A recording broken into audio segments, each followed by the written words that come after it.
जैनब जी, आप लोग क्यों, आप तो पुराने साथी रहे, लेकिन आप भी अखिलेश जी को कह रहे हैं कि कल फिर से बदल दें, आपके राष्ट्रीय अध्यक्ष कह रहे हैं कल फिर से बदल देंगे, तो क्या भरोसा हो सकता है फिर नाम बदल दें? भरोसा नहीं है आपको कि कन्नौज से लड़ेंगे?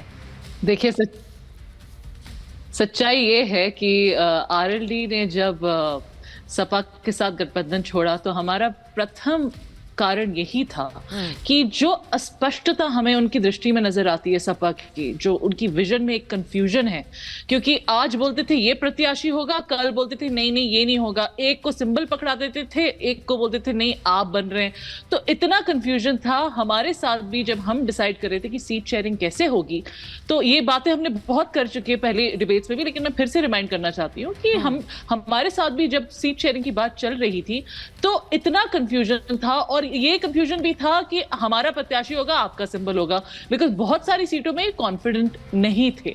इसलिए आज भी यही नजर आ रहा है, लास्ट मिनट चेंजेस, आखिरी वक्त पे बोलना, अब ये हमारे राष्ट्रीय अध्यक्ष यहां से लड़ेंगे, अब हम छक्का मारेंगे, इस मैच बुला रहे हैं हमारे इलेक्शन को। इनकी जो भी ये जो एक जो बोलते हैं ना कार्यनीति है, ये स्पष्ट नहीं है और ये सीधी भी नहीं है। ये बहुत ही एक जो बोलते हैं ना तोड़ मरोड़ के चीजें करने की आदत जो इनकी बन गई है, इसी वजह से ये इनको जो बोलते हैं ना पॉलिटिकल गेन्स या पॉलिटिकल विंस नहीं मिलती है, क्योंकि एक बहुत ही ज्यादा कंफ्यूज्ड विजन है इनकी इलेक्शंस को लेके और कौन सही प्रत्याशी है। आप इमेजिन करिए, जो प्रत्याशी का नाम पहले डिक्लेयर हो जाता है उसके बाद उन्हें बोला जाता है कि भाई आप नहीं लड़ेंगे, उनका जो कार्डर है, उनके पीछे जो उनके सपोर्टर्स हैं, उनमें कितना ज्यादा रोष होगा, कितना ज्यादा एक डिसअपॉइंटमेंट होगी, वो आप आंकलन उसका लगा सकते हैं। तो समाजवादी पार्टी की सबसे बड़ी दिक्कत यह है कि जुमलेबाजी में ये अब ज्यादा पड़ चुके हैं और एक क्लियर विजन जो होती है पॉलिटिक्स में अपने लोगों के लिए काम करने के लिए, वो इनमें नहीं है। आप कह रही हैं इनमें नहीं है। अब मैं वापस आपके पास आ जाती हूँ कंचना जी, आप जरा बता दीजिए, शुरुआत में मैंने आपसे बात की थी, वो कंफ्यूजन मैं होप कर रही हूँ दूर हो गया हो। अब जरा मुझे ये बताइए कि ये जो गेम चल रहा है, इसमें सब तेजस्वी यादव सही हैं, उनको अब तो नीतीश कुमार का भी वेट नहीं करना रैली के लिए। यहाँ पर राहुल अखिलेश का वेट करें, अखिलेश राहुल का वेट करें, वो सही है, वो अपनी रैलियां करते जा रहे हैं, उन रैलियों में भीड़ भी आ रही है, आपके लिए तो अच्छा है। लेकिन वो जो एक साल वाला फॉर्मूला प्रधानमंत्री ने कहा है कि आपने अगर सुना हो कि इस गठबंधन में सबसे अच्छी बात ये 1 साल का पीएम वाला फॉर्मूला है, 1 साल एक पार्टी ले ले, दूसरा साल दूसरी पार्टी ले ले, यही फॉर्मूले बनकर साथ आ गए हैं। आपको लग रहा है कि ये जो तस्वीर वो रैलियों में दे रहे हैं, ये तस्वीर लोग भी उस तस्वीर को समझ पा रहे हैं, क्योंकि गठबंधन और नेता दोनों ही अभी प्रचार से गायब।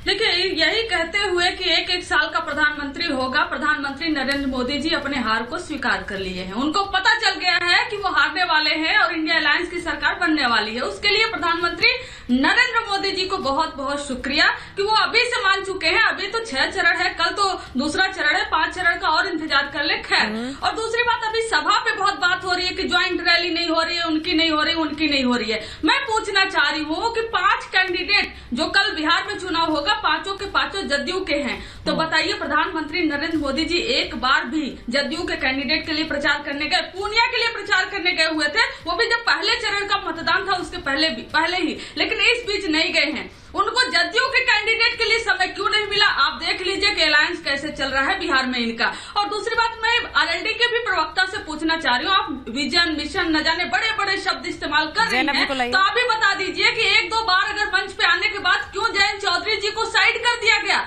उनको क्यों रैलियों में नहीं बुलाया जा रहा है? और आपका जो अपना मकसद था किसानों को लेकर, जिसके लिए आपकी पार्टी जानी जाती है, आपके पूर्वज जाने जाते हैं, नेता जाने जाते हैं, उनके लिए, किसानों के लिए क्या है भारतीय जनता पार्टी के मैनिफेस्टो में, तथा कथित एनडीए के मैनिफेस्टो में? तो आप लोग के पास मुद्दा नहीं है। और मैं आपसे भी कहना चाह रही हूँ, आप कह रही कि नरेंद्र मोदी जी पर क्यों बोल रही हैं, आपको हम समय दे रहे हैं तो अपने पार्टी पर बोलिए। यह भी बहुत अच्छा है, यह दिखाता है कि प्रधानमंत्री नरेंद्र मोदी जी इस बीच जो भी वाक्य बोले हैं, वो जिस भी शब्द का इस्तेमाल किए हैं, वो चाहे मंगलसूत्र हो, मुस्लिम को आरक्षण हो, जो भी बोले हैं, वो कुछ भी डिफेंड करने लायक नहीं है। और मैं, ये पहला चैनल नहीं है, मैं कई चैनलों पर बैठ चुकी हूँ और सब यही बोल रहे हैं कि उन पे क्यों बोलना है, अपने पर बोलिए। तो इससे साफ जाहिर होता है कि जो वो बोले हैं ना, वो बहुत ही वाहियात बोले हैं, वो डिफेंड करने लायक नहीं है। और हम अपने स्टैंड पे तो पहले भी कायम थे, रोजी रोजगार, और आज भी कायम है। और यही हमारा मुद्दा है चुनाव लड़ने का। और भारी भीड़ आ रही है तेजस्वी जी की रैलियों में। हम 40 की 40 सीटें बिहार में जीतने जा रहे हैं और इनकी हार बहुत तय हो बढ़िया। गई है। इन्फ्लुएंसर को ला कर पार्टी ज्वाइन करा रहे हैं इनके नेता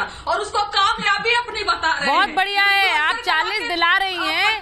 नहीं, ये बहुत अच्छा है। देखिए, ये गणित बड़ा इंपॉर्टेंट है। आप कह रही हैं बिहार से हम 40 लेकर आ रहे हैं, तो 40 आप ले आएंगी, तो यूपी से वो भी कह रहे हैं, वो तो कह रहे हैं हम स्वीप कर रहे हैं, तो 120 तो यही हो गई। तो मुझे लग रहा है कि ये तो बड़ी एक संकट की घड़ी हो गई है एनडीए के लिए। और के शर्मा जी, आपके लिए ये तो 120 का गणित लेकर बैठे हैं भाई, सिर्फ यूपी बिहार से। तो आप 120 को टक्कर कैसे देंगे? नहीं, मुझे आश्चर्य है कि 120 में से अभी मात्र यदि गिने तो 3 ही लोकसभा है इनके पास। आरजेडी तो 0 है, उसकी तो एक भी लोकसभा सांसद नहीं है, और सपा की 3 है।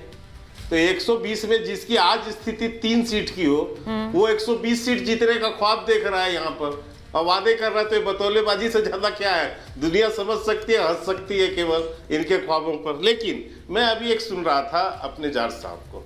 जार साहब ने कहा कि भाषा और बोली किसकी बदल गई। सुतेजा जी, आज सारे टीवी चैनल में चल रहा है, कल राहुल गांधी देश के प्रधानमंत्री, ठीक है आपके प्रतिद्वंदी हो सकते हैं, लेकिन वो देश के प्रधानमंत्री भी हैं। आपकी भाषा और बोली क्या है? नरेंद्र मोदी डर गया, नरेंद्र मोदी भाग रहा है, नरेंद्र मोदी जवाब नहीं देता है। अरे आपके पिता के उम्र के हैं वो, थोड़ा सोच भी तो सकिए। और देश के प्रधानमंत्री हैं, आपकी भाषा शैली इतनी कैसे गिर गई? किस संस्कार में पले हैं आप?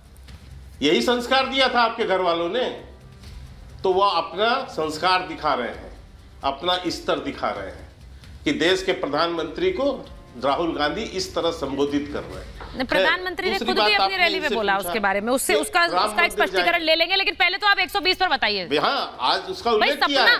देखिए, स्मृति ईरानी ने भी सपना देखा ना कि वो अमेठी से जीत सकती हैं, वो उन्होंने हरा दिया, तो वो भी देख रहे हैं। और अगर वो सपना हकीकत में बदल सकता है, सपने देखने पर ही हकीकत बनते हैं। के शर्मा जी, नहीं, इसमें कोई दो मत नहीं है। सपना देखना जरूरी है, लेकिन उसका उसी हिसाब से कर्म भी करना पड़ता है ना सुचिता जी। हाँ।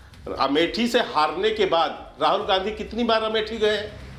आपने सुना आज तक कि अमेठी गए हैं? 1 या 2 बार को छोड़कर कभी अमेठी नहीं गए। और इसलिए मैं कह रहा हूं कि कर्म ही नहीं है आपका। ये बात बिल्कुल मैं आपसे सहमत हूं। लिख के एक मिनट ठीक है, बोलिए कंप्लीट। नहीं, 1 मिनट बस, मैं बात पूरी कर लूं फिर। हाँ, पूरी करिए। सोनिया गांधी भी पूरे 5 साल में 1 या 2 बार के सिवाय वहां रायबरेली नहीं गई, और हाथ जोड़ के चिट्ठी लिख दिया रायबरेली वालों को कि मैं चिट्ठी लिख रही हूं, मैं अब आपकी सेवा नहीं कर पाऊंगी, मैं चुनाव नहीं लड़ पाऊंगी। क्यों? क्योंकि उन्हें पता था कि पिछली बार 1 सीट जो जीती है वो भी हारने वाली है। क्योंकि आप 5 साल पिछले दरवाजे से राज्यसभा की सांसद तो रहेंगी, लेकिन लोकसभा लड़ने की हिम्मत नहीं जुटा पाई क्या सोनिया हिम्मत गांधी नहीं भी थी? कि वहां से मैं सीधा सवाल पूछ रही हूँ।